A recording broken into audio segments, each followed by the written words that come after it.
Довгий час здавалося, що Toyota, гігант світового автопрому, трохи заснула. Поки китайські бренди запускали справжні гаджети на колесах, японці завзято трималися за філософію, проте не ламається. Одні шанували це за надійність, інші позіхали від нудьги. І ось парадокс. Саме сучасний китайський ринок, жорсткий та найбільш конкурентний у світі, став для Toyota найкращим будильником. Без знижок за минулі нагороди, без поваги до легенд. Або ти змінюєшся, або тебе просто не купують. І здається, Toyota прокинулася. Тому що новий RAV4 2026 року із Китаю – це вже не просто черговий надійний кросовер. Це спроба зіграти за новими правилами. Більше технологій, більше дизайну, більше зухвалості. І все це в автомобілі, ім'я якого знають навіть ті, хто взагалі не цікавиться машинами.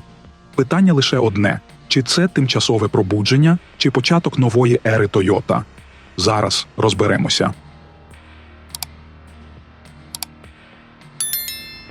Але ось у Китаї японці вирішили зіграти по-крупному і трохи витончено познущатися з нашого сприйняття. Замість одного кросовера вони представили відразу два. На ринок виходять дві версії того самого хіта – RAV4 від FAW Toyota та його родич Wildlander від GAC Toyota. Здавалося б, що тут особливого один і той же автомобіль, просто зроблений на різних заводах.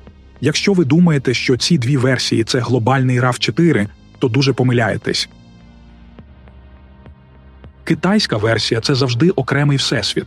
Тут більше екранів, більше технологій, двигуни часом такі, що ми у світових моделях навряд чи побачимо. Toyota вирішила не просто грати за правилами, вона прийшла сперечатися з місцевими інноваторами на їхньому ж полі.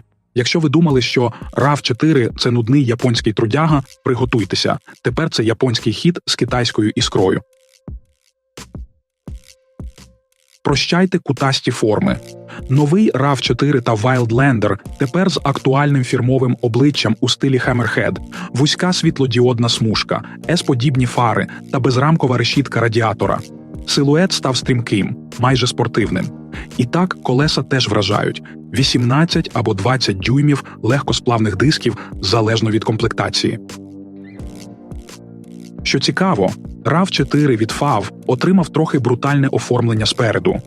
Велика решітка радіатора і масивний бампер надають йому солідності та впевненості. У США такий образ носить ім'я RAV4 Woodland, позиціонуючись як позашляховий варіант. В основі лежить еволюція все тієї ж глобальної платформи TNGA-K, а габарити майже не змінилися.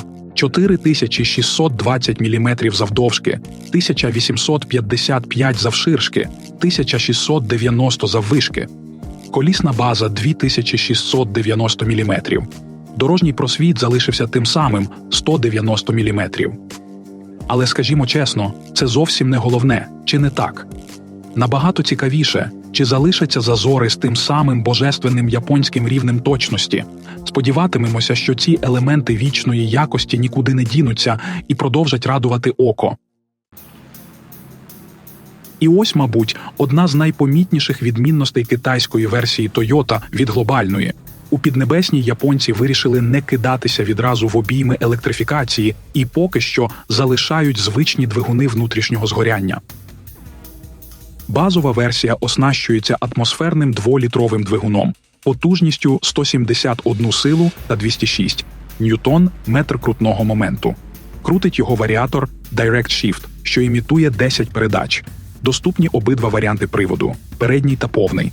Розгін до сотні трохи менше 11 секунд, але середня витрата обіцяна 6,3 літри на 100 кілометрів для передньопривідного та 6,9 літрів для повного. Якщо хочеться чогось сучаснішого, є гібридна версія. Вона будується на тому ж 2-літровому двигуні, що видає 152 сили та 188 ньютон-метр, але тепер до нього додали електромотор спереду на 113 сил та 206 ньютон-метр і невелику літій-іонну батарею на 1,5 кВт-години. Все це працює через безступеневу електромеханічну трансмісію, а сумарна потужність системи сягає 196 сил. Час розгону до сотні за 7,8 секунд. І витрата палива тут лише 4,6 літрів на 100 кілометрів. А тепер верхівка меню. Топовий гібрид із повним приводом, майже як глобальна модель. Тут вже 2,5-літровий бензиновий мотор на 185 сил і 206 Нм, 2 електромотори по одному на кожній осі, із загальною потужністю 189 сил і 328 Нм метр крутного та літій-іонна батарея на 22,7 кВт-години, якої вистачає на 100 км шляху. Загальна потужність системи – 237 сил. Коробка – безступенева електромеханічна трансмісія, повний інтелектуальний привід E4 вміє перерозподіляти до 80% тяги на задні колеса, покращуючи керованість. Розгін у топової версії на рівні 6 секунд.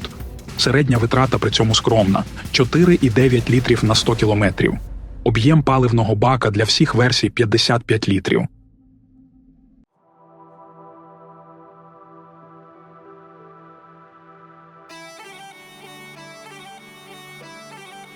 У китайських версіях RAV4 головна відмінність від світових моделей захована не зовні, а всередині, у технологіях. Забудьте про екрани з графікою минулого десятиліття і відгук, як у старої кнопкової Nokia. Новий салон RAV4 – це вже щось інше.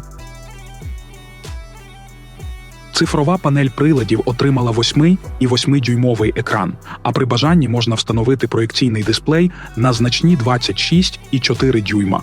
Центральний екран базової мультимедійки – 14 дюймів, а в топі – великий 15 і 6-дюймовий із мінімальними рамками. Для порівняння, глобальні версії задовольняються скромними на 12,9 та 12,3 дюйми, але розмір тут не головне.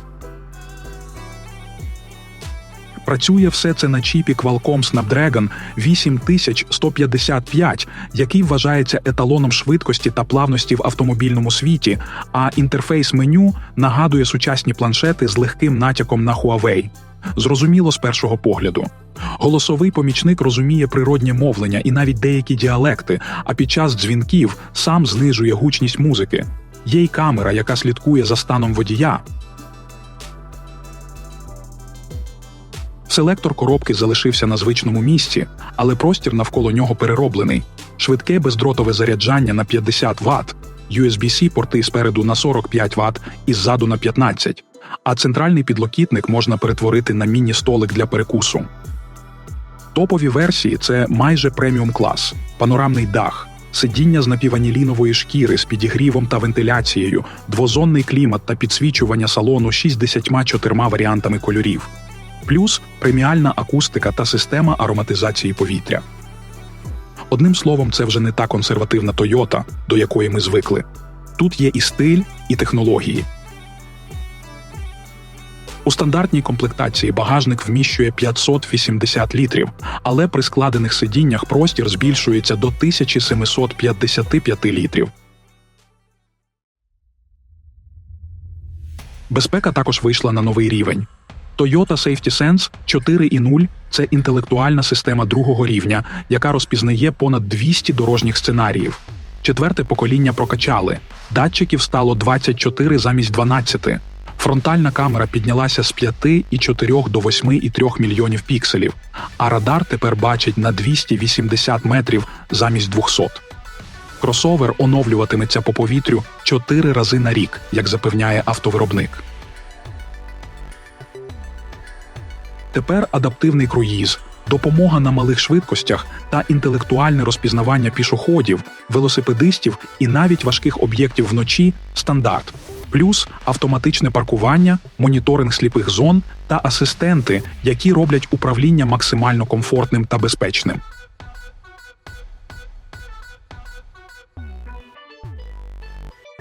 І ось ми підійшли до найсмачнішої частини – цін. Щоб закріпитися на китайському ринку, виробнику довелося пограти з цифрами та запропонувати справді конкурентну пропозицію. І тут починається найцікавіше. Остаточні ціни нижчі, ніж у Америці та Європі. І найцікавіше – дві версії кросовера коштують однаково – від 24 200 до 33 тисяч доларів. Причому початкова ціна менша не у бензинової, а у гібридної версії з переднім приводом. Для порівняння, у США гібридний RAV4 стартує з позначки 33 350 доларів, а у низці європейських країн – від 41 тисячі євро. Отже, що ми маємо у результаті? Справжній парадокс. Toyota, здається, створила найкращий RAV4 за всю історію. Він стильний, технологічний усередині і, зважаючи на все, не втратив ту саму легендарну надійність. Але ось у чому штука. Ці версії того самого автомобіля створювалися для китайського ринку. Без усіх цих наворотів та модних фішок тут його просто не помітили б. Тож перед нами одночасно і культова класика, і продукт, народжений під каприз величезного ринку.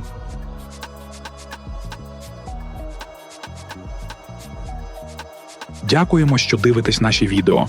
Якщо вам сподобався цей огляд, не забудьте поставити вподобайку, це мотивує нас створювати ще більше цікавого контенту. Ваші коментарі дуже важливі для нас, тому обов'язково діліться своєю думкою та враженнями. Підписуйтесь на канал, щоб першими дізнаватися про новинки автомобільного світу. Бажаємо всім яскравих подорожей та безпечних доріг.